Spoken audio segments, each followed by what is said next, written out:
Aujourd'hui, je vais te partager les 3 exercices clés du livre qui ont transformé ma vie en espérant qu'ils pourront aussi vous aider. Pendant longtemps, très longtemps, j'ai vécu ma vie selon la vie des personnes qui m'entouraient. J'essayais de plaire à tout le monde. Je disais oui à tout.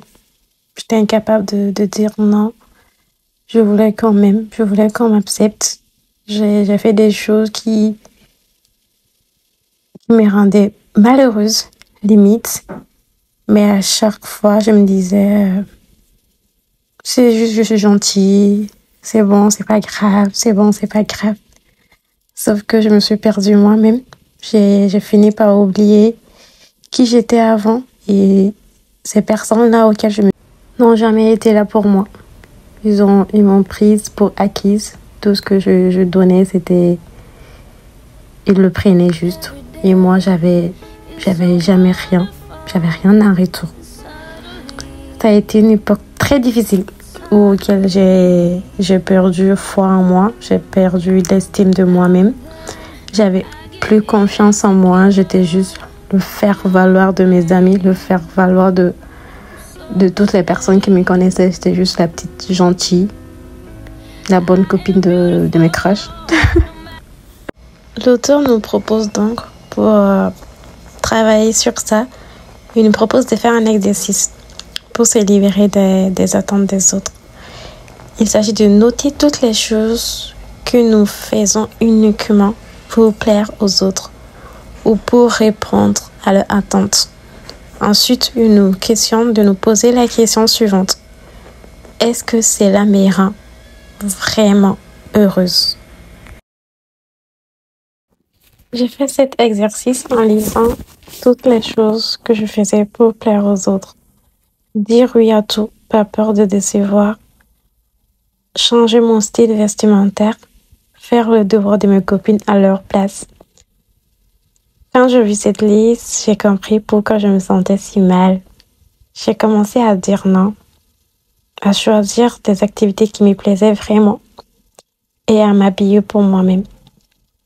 Cela m'a permis de retrouver ma véritable identité et de me sentir libre. Imagine la sensation de vivre par toi-même, de faire des choix qui résonnent avec ton cœur. Réfléchir au fait qu'un jour nous mourrons nous contraint à valoriser le temps dont nous disposons et à l'utiliser intelligemment. D'aussi longtemps que je me souvienne, j'ai été paralysée par la peur. La peur de prendre la parole en public. La peur de dire à ces garçons qu'il me plaît. La peur de m'habiller comme je le souhaite. La peur de dire non à cette personne qui veut que je l'accompagne à une soirée. Cette peur m'empêchait de vivre pleinement et aussi de savoir prendre des risques.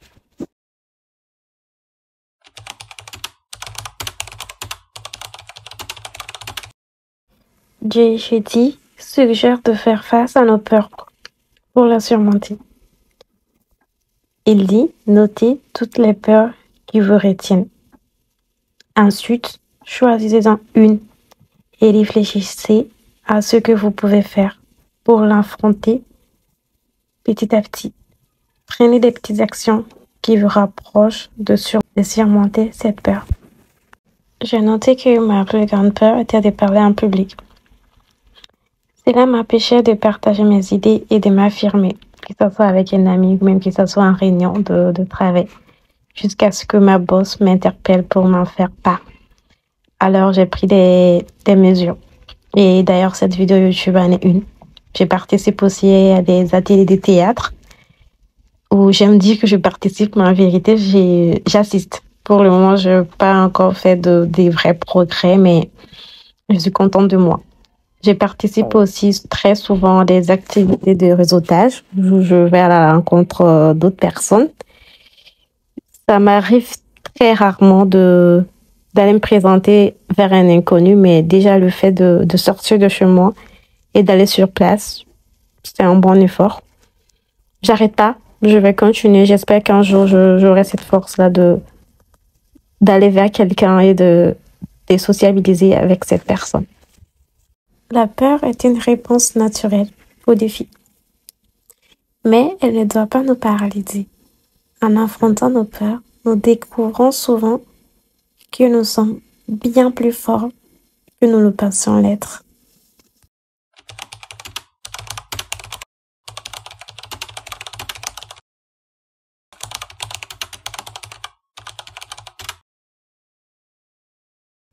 J'avais l'habitude de me concentrer sur ce qui me manquait, sur ce que je n'avais pas. Cela me rendait malheureuse, envieuse et constamment insatisfaite.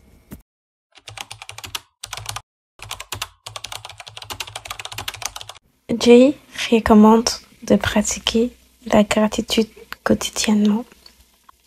Chaque jour, prenez un moment pour noter 3 choses pour lesquelles vous êtes reconnaissante.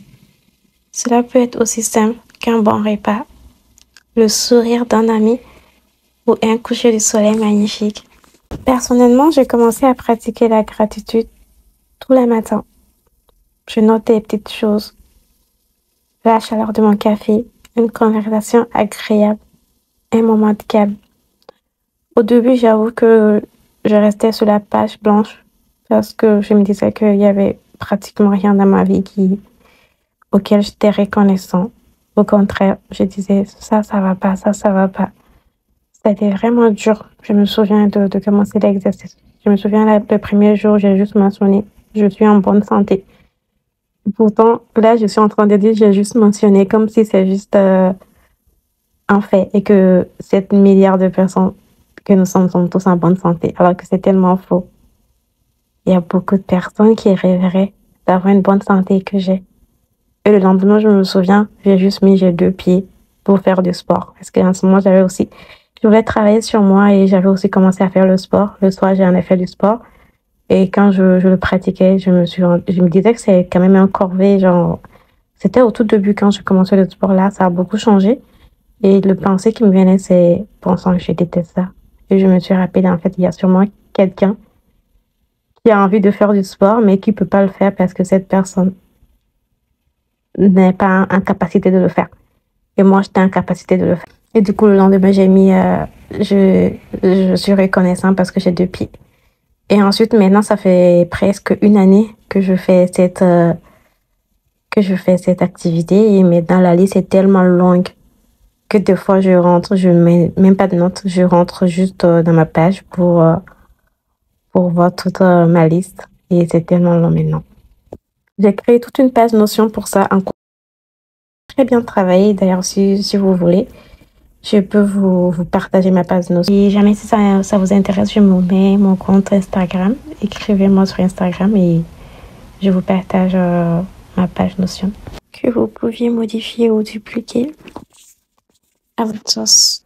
Si de ton côté, tu connais aussi un exercice ou un principe qui t'a aidé, n'hésite surtout pas à le partager pour faire en profiter un plus grand nombre de personnes. Et si jamais tu souhaites avoir les notes que j'ai prises de ces livres-là, j'en ai pris plus de 10 000 mots, je pourrais bien te partager. Il suffit juste de m'écrire sur mon compte Instagram et je te partage la note.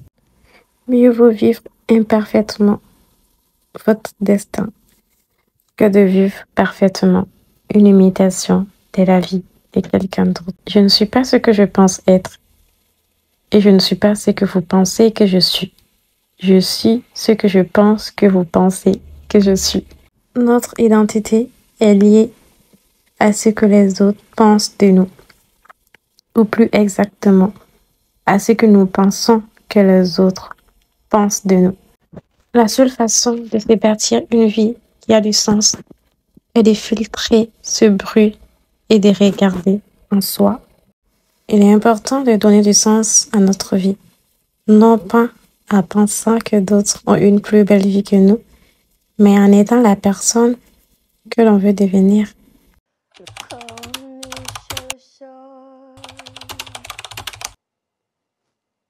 En réalité, ce que nous devons craindre, c'est de passer à côté des opportunités